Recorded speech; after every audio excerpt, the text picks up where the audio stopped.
Morning లేవటం ఒక bad న్యూస్తో, బరువెక్కిన గుండెతో Krishnaraju గారు లేరు అనే విషయం తెలిసి చాలా చాలా బాధేసింది. ఎందుకంటే ఆయన ఎవరిని కలిసినా, ఎప్పుడు కలిసినా చాలా నవ్వుతూ నా మనిషి అన్నట్టే పలకరిస్తారు, నా మనిషి అన్నట్టే వాళ్ళతో బిహేవ్ చేస్తారు, ఎంతో ఆత్మీయంగా ఉంటారు. మేము బంజారాహిల్స్లో ఉన్నప్పుడు మాకు ఆయన మా ఆపోజిట్ ఇంట్లో ఉండేవాడు. అందుకు రెగ్యులర్గా చూసేవాళ్ళం, కలిసేవాళ్ళం. అన్నిటికి మించి ఆయన బ్లెస్సింగ్స్ ఎప్పుడు మా ఫ్యామిలీ మీద ఉండేది.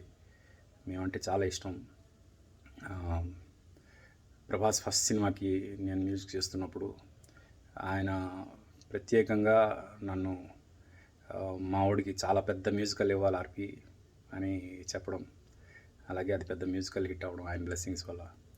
ఇవన్నీ ఆయన అంటే ఆయన పాజిటివ్ యాటిట్యూడ్కి ఒక నిదర్శనం. అట్ ది సేమ్ టైం చాలామందికి తెలీదు, ఆయన ఎంతోమందికి ఎస్పెషలీ ఈ జాండీస్ వచ్చిన వాళ్ళకి మెడిసిన్స్ ఇచ్చేవాళ్ళు.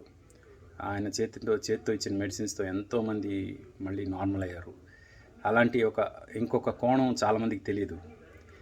ముఖ్యంగా ప్రతి ఒక్కరికి నవ్వుతూ పలకరిస్తూ సొంత మనిషిలాగా వాళ్ళతో బిహేవ్ చేస్తూ ఉండే కృష్ణరాజు గారు మళ్ళీ మన మధ్యలో లేరు అనే విషయం చాలా చాలా బాధ కలిగిస్తుంది. ఆయన ఆత్మకు శాంతి చేకూరాలని, ఫ్యామిలీ అంతా స్ట్రాంగ్గా ఉండాలని మనస్ఫూర్తిగా కోరుకుంటున్నాను.